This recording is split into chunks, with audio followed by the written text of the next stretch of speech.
Well, it's the first day of June 2018, and this is the Dale Wiley Show. Of course, you can listen on KWTO or visit dalewiley.com or the podcast.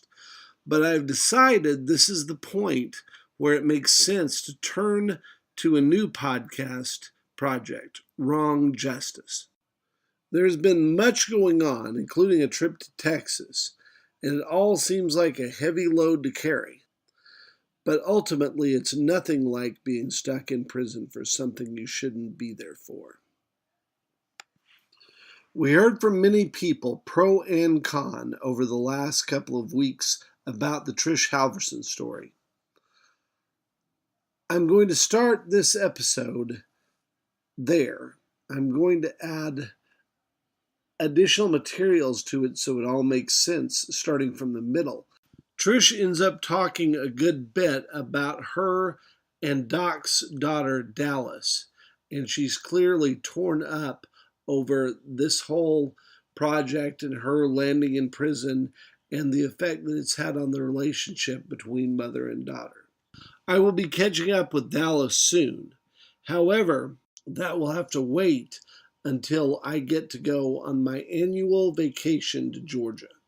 I'll be giving you some sights and sounds from a real old-fashioned Georgia camp meeting on the Dale Wiley Show, one of the highlights of my year, and I can now say one that my kids enjoy more than I do. But that's for next week. I want to start telling another story, the one I teased last week about Ashley Bennett, as well as Trish's story, and give you more information on how to get in touch with Trish and the many people that reached out, and I'm very happy for that. As you can see, in the second half, there are more than one ways to wind up in a totally unexpected and totally unjust place. Right now, enjoy Trish's story. Go to dalewiley.com. Leave us some comments. Leave us some thoughts about what we need to do next. But right now, let's hear from Trish. Well, I guess you could say it's been an eventful couple of weeks. Yes, it has. And, we know that the stuff went out on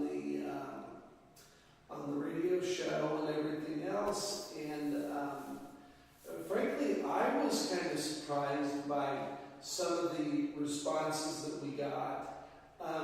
Mainly because, we got some very positive responses, and I cannot remember, but there's a woman who's contacting you who was a classmate of yours, and, I'll get you that information, all that stuff. But then clearly, a number of people who didn't necessarily really have any information started saying very negative things as well.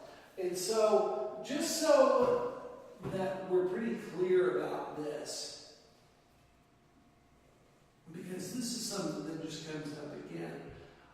Was there ever a time during the trial where you admitted to shooting Doc?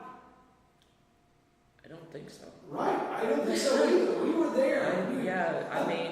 I replay that in my head over and over, and not once did I ever say that I did it, even though they put it out into the media and in the newspaper. They put a lot of things out there that was never even brought up in the trial. Right. There were clearly a lot of people that had their own agendas and the stuff that they wanted out there that simply were not said in trial. Exactly. And we're not saying that you didn't shoot him, but we are saying that all these stories that you said this and that and the other, all of those are just frankly false. Correct. Because really, you don't remember the actual moment of when something may have happened, right? Exactly. It just the shock of everything. There was some trauma. Yeah, I understand that. Yeah. They say there could be a trauma block. Right. But that's not saying that, I admitted to anything. I didn't, through this whole process. To say that again, did you intend to murder your husband? No, absolutely not. Right. And, just so that we're real open about this. What went out actually ended up causing some friction between you and your daughter Dallas. Yes, it did. All right, and tell me about that. She just told me that there's nothing can be done now. And she said that she loves me and I am her mother. But I don't know about the support system now. But I did try to tell her many times what happened. Right. But everybody has it in their minds, their story, right. and they're sticking to it. I mean, it doesn't matter if it's John Henry off the street, you know, people that I interacted with every day, or family. Doesn't matter. They all have it set in their mind what happened. It doesn't matter anything else. But the evidence, there is no evidence that I ever tried to kill anybody or hurt anybody. Well, to say it again, you actually stood on the line and kept it alive. Yes, I did. And I don't know for how long. But yeah. But again, to go back to the part is, I remember you saying to me, they're not listening to me. They're not hearing when I'm trying to tell them this stuff. Right. Well, the first attorney that my ex-husband, Doc, went to his office and down there while he was talking to me in Newton County, and said he wanted to represent me. Right. My ex-husband, Doc, wanted him to represent me. Right. Okay, this is just the day after he gets out of the hospital. You know, right. and still for months after that, he didn't believe it. He did not believe. Who didn't believe? Doc didn't believe that I did intentionally right. try to hurt him. Right. And he knew that I didn't intentionally try to hurt him. He knows that. Right. And why he would not say that, I have no idea. I don't know. I don't even know the man. Well, I do feel like he very much got caught up in how much he enjoyed all the attention. Yes, and now he's getting more attention since the interview went out. Right. Yeah. Right. And he's enjoying it very much. I mean, even though he's doing some other unrealistic things. What does that mean? Just, you know, I know my daughter doesn't like things to be put out there, but, you know, for him to be upset about, you know, my daughter likes to talk to me and my ex, Doc, her dad.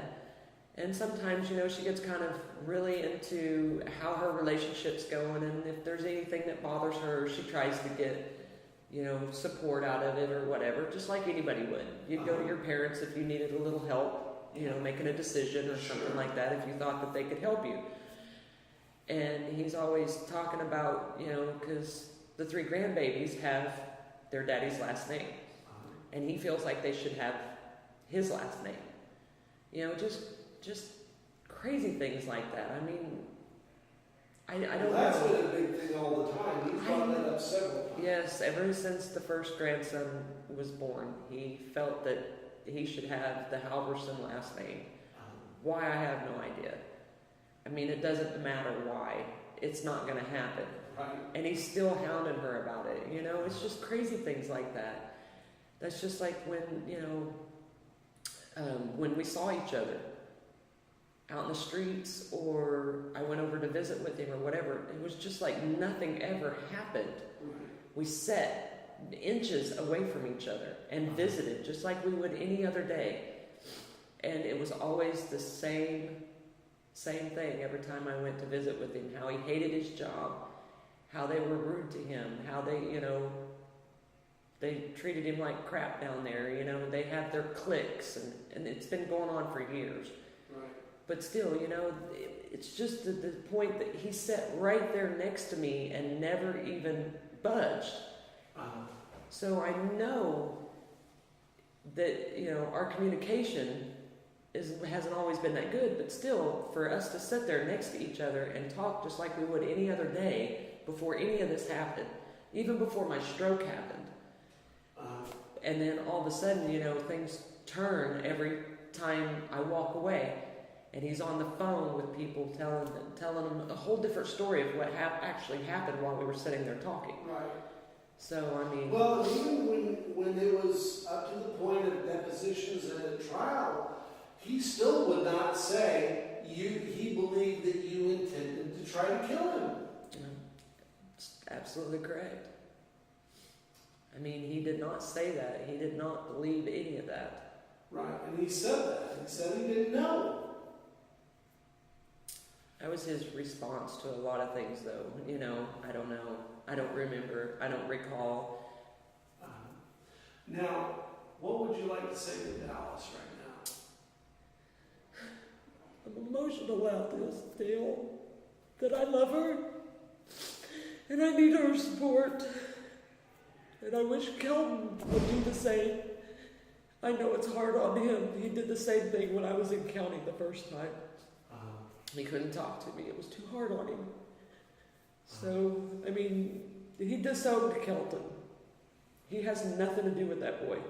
Yes, Kelton's done a lot of crazy things, but still, to be the only dad that he knows and then take that completely away from him is not fair to Kelton. So Kelton doesn't know how to respond to all that. I mean, I love them both, and I hope she continues answering my phone calls, because we talk every day. I write her every day. I mean, I don't send the mail out every day, but I write on a letter every day to her, telling her what's going on, just like I did when I was in county. But if they would have just listened, they would have just took enough time to unfocus on everything else and just focus on that thing. You know, she asked me if I hurt him, if I shot him, and everything else. And when you try to respond to something that she's so, focused on, I mean, they all still to this day believe that he did this to himself. I did not put that in their minds whatsoever. Right. That happened the day that it happened. They were convinced, and nothing I could say would ever change their minds. And I told you that. Right. We talked about that long before the trial, that you were frustrated with the fact that they just simply had in their minds that X, Y, Z. Everybody in the whole county. I mean, there was a few, that would believe him. Because, he's an ordained minister, and he's a Christian, and he's a godly man. I don't ever try to say that I'm any of those things. Because, yes, I've been saved. I've been baptized. I went to church for many, many years. But I cannot say that,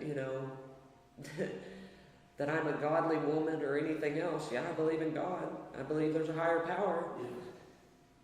But to proclaim something that I am not doing.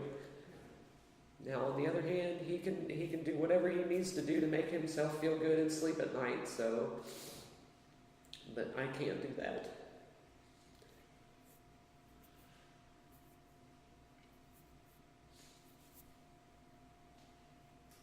So is there anything else that you need to say to Dallas, or anything else that you want to get out there to anyone, or any? Just everyone. Just keep supporting me. And most of them don't even know that this is going any further. Right. And, if they want to look it up, they can. But if they don't, I mean, yeah, he's going to lie to you. Oh, we're gonna get it all out there. We're gonna do every bit of it. But I'm just letting people know that, be careful what you believe. Yeah.